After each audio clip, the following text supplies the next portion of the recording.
The National Gallery in London's Trafalgar Square contains some of the finest paintings crafted by human hands.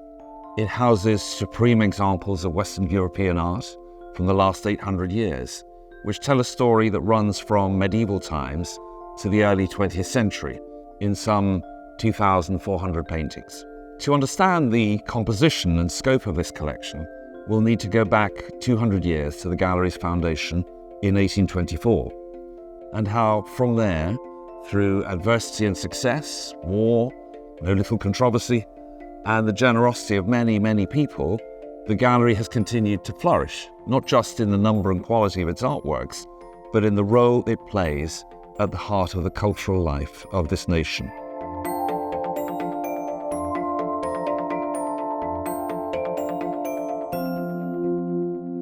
By the turn of the 19th century, there had long been calls for a national gallery to enlighten the British public and educate its artists. While France had the Louvre and Spain the Prado, Britain had neither a national collection of artworks nor a building in which to display them. The great continental European galleries had typically been founded on the collections of royal dynasties. The National Gallery, however, would find its genesis not in a palace or a castle, but in a private residence in the heart of Georgian London. John Julius Angerstein, whose circle included King George III, Admiral Lord Nelson, and President of the Royal Academy of Arts Joshua Reynolds, built up a renowned art collection featuring works by historical continental painters Raphael, Titian, Claude, Rembrandt and Rubens, as well as works by famous British painters, including Hogarth and Reynolds. These were displayed in his London townhouse at 100 Pall Mall. In 1824, soon after Angerstein's death, the British government purchased 38 of his pictures and took over the lease of his townhouse. The event was described by the Chancellor of the Exchequer as the establishment of a splendid gallery of works of art worthy of the nation. Among the collection was the work accessioned as NG1, the first in the gallery's inventory, The Raising of Lazarus by Sebastiano del Piombo, favoured because of its association with two illustrious Renaissance artists. Arriving in Rome in 1511, the Venetian painter Sebastiano del Piombo formed a close friendship with the Florentine artist Michelangelo. The two united in artistic exchange and a shared dislike of the precocious young talent on the scene, Raphael. When Cardinal Giulio de' Medici became Bishop of Narbonne, he commissioned two altarpieces for the cathedral there. From Raphael, a depiction of the miracle of the Transfiguration, and from Sebastiano, the miracle of Jesus, reviving Lazarus from the dead. Michelangelo and Sebastiano worked together to outdo their mutual rival. Michelangelo provided drawings, notably that of Lazarus reviving from rigor mortis, and this complex group of over 40 figures shows the analytical precision of Florentine design, while Sebastiano's brilliant technique with oil glazes, capturing a range of hues, reflects the Venetian approach to painting with pigment. The Raising of Lazarus epitomizes a moment of intense creative collaboration in the fiercely competitive environment of early 16th century Rome.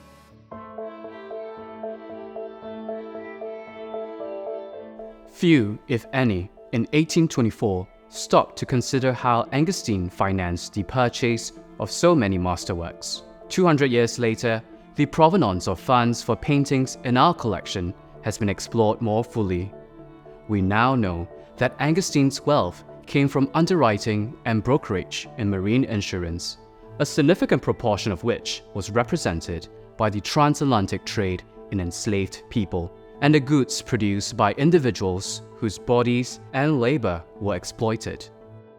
And although there is no evidence that Angerstein himself owned or trafficked enslaved people, Angerstein and his wife Eliza were trustees and beneficiaries of plantations worked by enslaved people in Grenada, Antigua, and St. Kitts, while Angerstein was also a stockholder of the East India Company and the owner of a ship used for trade in British India.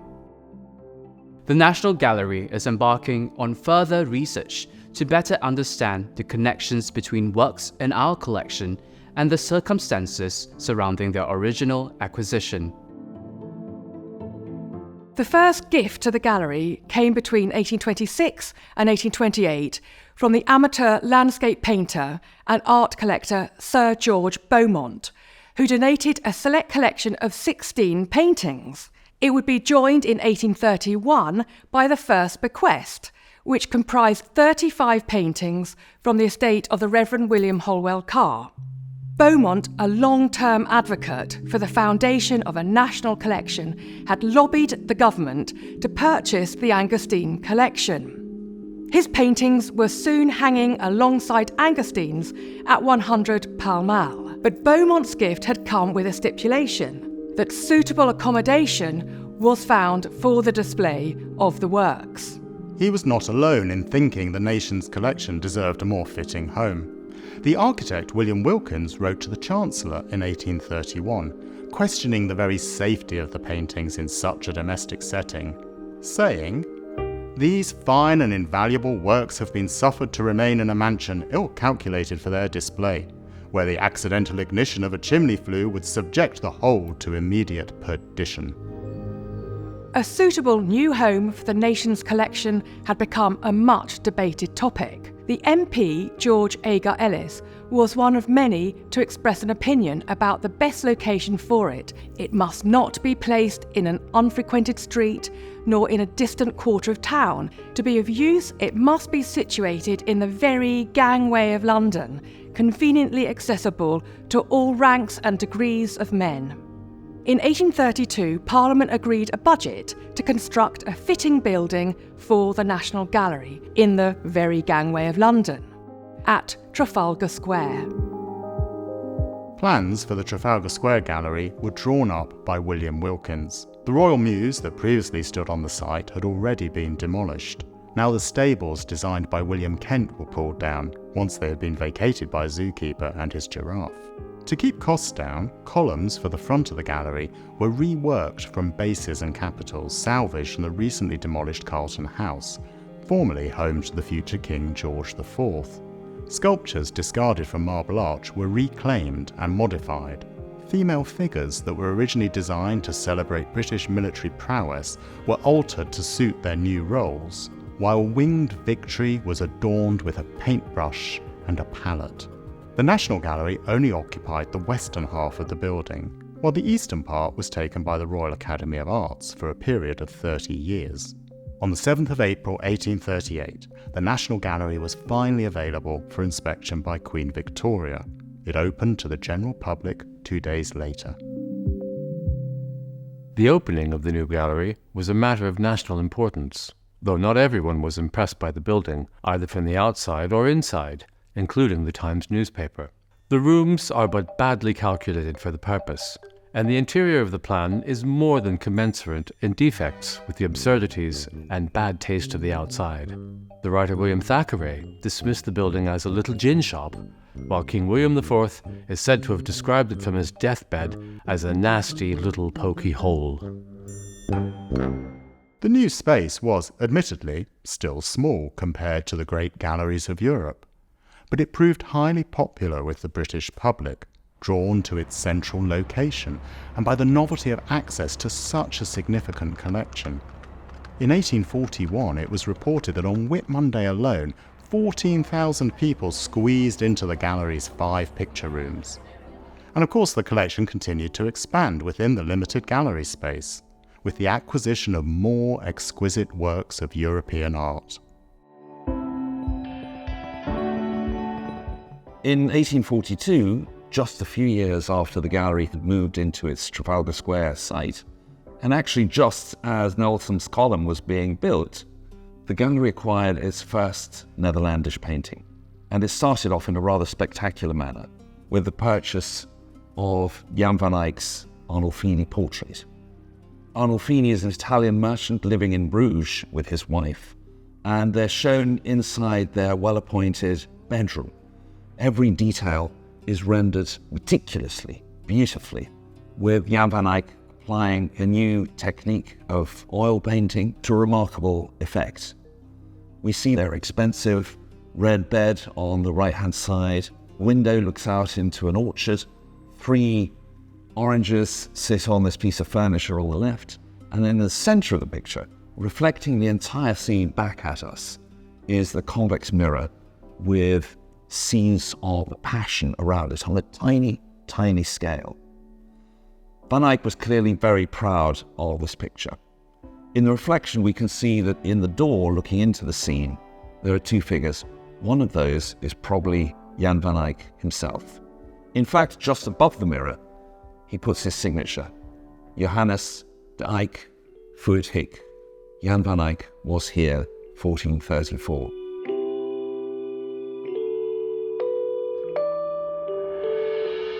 As the gallery's collection grew, so did its confidence in its role in the cultural life of the nation. This sentiment was given voice by the writer Charles Kingsley in 1848. Picture galleries should be the townsman's paradise of refreshment. There, in the space of a single room, the townsman may take his country walk. A walk beneath the mountain peaks, blushing sunsets, with broad woodlands spreading out before it, and his hard-won heart wanders out free, beyond the grim city world of stone and iron, smoky chimneys and roaring wheels, into the world of beautiful things. We know from a report by the gallery's keeper in 1850 that some visitors took Kingsley's bucolic vision of a paradise of refreshment quite literally. I saw people who had a basket of provisions. They had meat and drink, and when I suggested to them the impropriety of such a proceeding in such a place, they were very good-humoured, and a lady offered me a glass of gin. The 200-year history of the National Gallery has been shaped by its directors, and few have made a greater impact than its first, Sir Charles Eastlake. A trained painter, connoisseur and art historian, in 1843 he was named as the gallery's keeper after the first post holder had died. In 1855 he was assigned the new role of director of the National Gallery. He was tasked with making the collection more representative of the history of Western European painting from its origins in Italy in the 13th century. Having successfully argued for the need of an annual purchase grant, Eastlake secured £10,000 from the government and embarked on what to this day is considered a golden era of acquisitions. We know some fascinating details about where and how Eastlake acquired works of the gallery's collection, as a number of his personal documents were donated to our archives. His passport and visas testify to his indefatigable quest. In fact, Eastlake spent every late summer and early autumn abroad with a small entourage that usually included his wife, Elizabeth, who was a writer, art critic and amateur artist. In the pages of the 36 travel diaries in our collection, we find him mainly in Italy, often visiting the palazzi of impoverished Italian nobles, where he bought works of art with relative freedom, masterpieces such as Uccello's Battle of San Romano and Giovanni Bellini's Madonna of the Meadow. The notebooks contain details on the condition of the pictures, the artist's techniques, and many sketches. During Eastlake's decade in office, over 150 pictures were acquired for the gallery, making it the equal of its European counterparts, certainly in terms of quality, if not quantity of works. While Eastlake concentrated on securing important purchases abroad, the collection also benefited from some notable homegrown bequests and gifts. When JMW Turner died in 1851, he donated nearly 300 oil paintings and around 30,000 sketches and watercolours to the gallery, adding British works to what had been primarily a continental European collection. Most of these are now housed at Tate Britain, which was founded in 1897 as the National Gallery of British Art. But the National Gallery has 7 magnificent Turners on display, in addition to the 2 paintings, Dido Building Carthage and Sun Rising Through Vapour, which hang alongside paintings by Claude, honouring the wish made in Turner's bequest. Perhaps the best-known work from the Turner bequest, and arguably the most famous of all Turner's paintings, is the Fighting Tamer. It shows the final journey in September 1838 of the veteran warship that had defended Admiral Nelson's flagship Victory at the Battle of Trafalgar in 1805.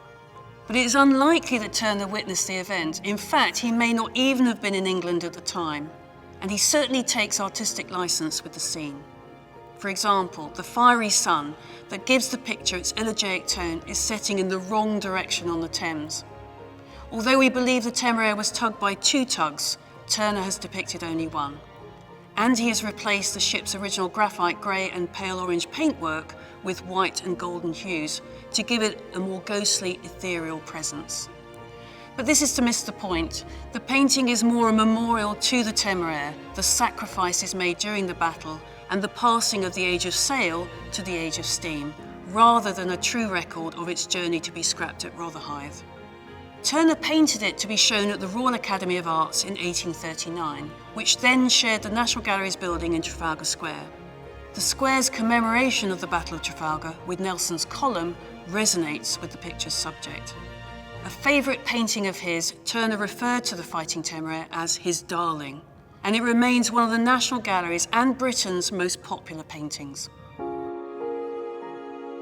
In 1847, Prince Albert had acted as guarantor on the loan for his relative Prince Ludwig von Oettingen-Wallerstein with a collection of early German, Italian and Netherlandish paintings, acting as sureties. When the loan fell through, Prince Albert became the legal owner of all the works. When Albert died in 1861, in line with his wishes, Queen Victoria offered the entire Oettingen-Wallerstein collection to the nation. Of the 77 paintings on offer, 25 were selected by the National Gallery in 1863, including Portrait of a Woman of the Hoffer family, catalogued today as by an unknown artist dating to about 1470.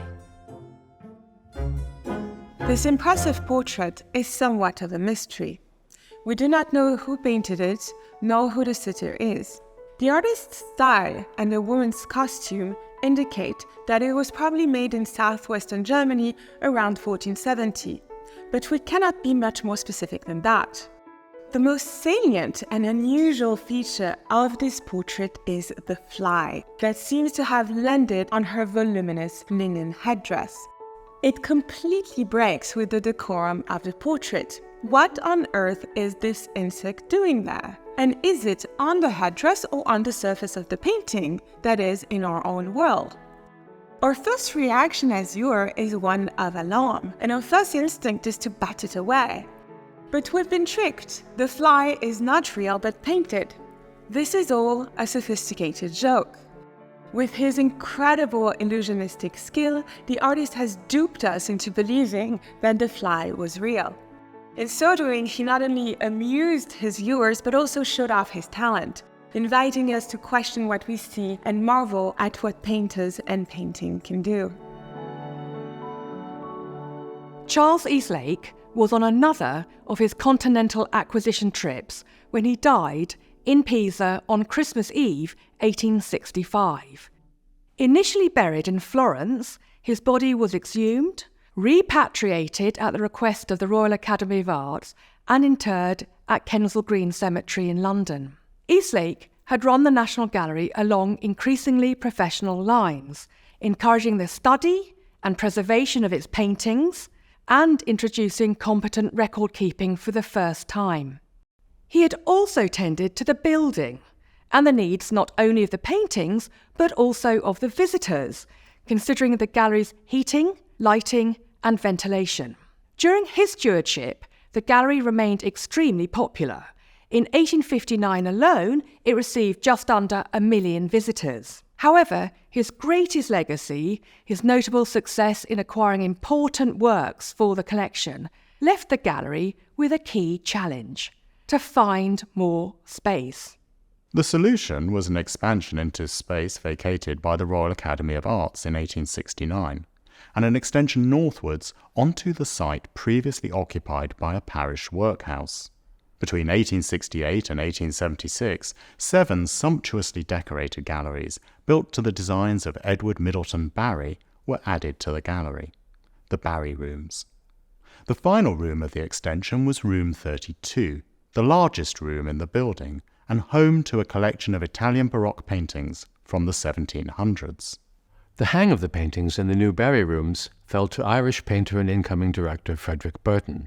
Giuseppe Gabriele's Room 32 in the National Gallery, though painted a decade later, gives an evocative sense of how the new galleries looked when they were opened to the public in 1876. And yet, just when the gallery had more room for its artworks, the golden age of acquisitions was coming to an end. 1889 was the first year that the gallery's purchase grant was reduced from £10,000 to £5,000. Just as art prices were escalating, the gallery turned to private individuals, therefore, to help fund acquisitions.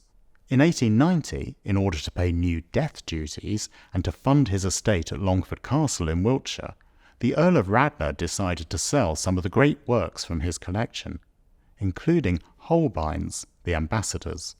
To save the exceptional double portrait for the National Gallery and prevent it from going abroad, 3 private individuals, Lord Rothschild, Sir Edward Guinness and Charles Coates, each made contributions of £10,000 on the condition that the Treasury met the balance of £25,000, which it did.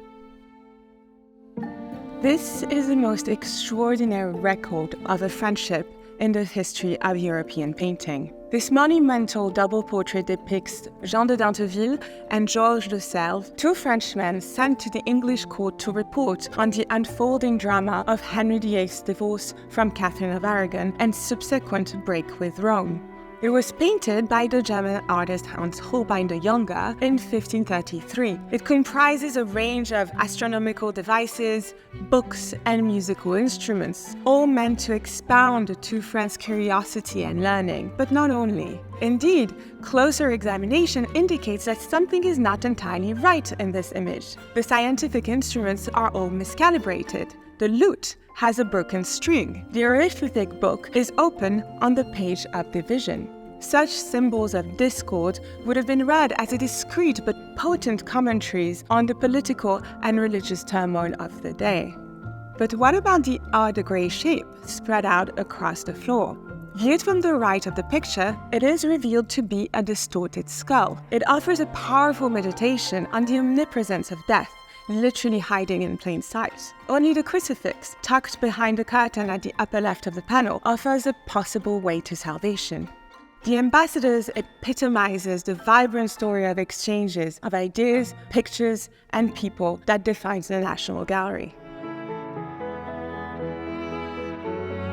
With the foundation of the gallery and its collection, the building of a permanent home in the very gangway of London, successful acquisitions and extraordinary gifts and bequests, the National Gallery had taken up a central position in the cultural landscape of the capital and the country, and come to rival even the greatest galleries of the continent.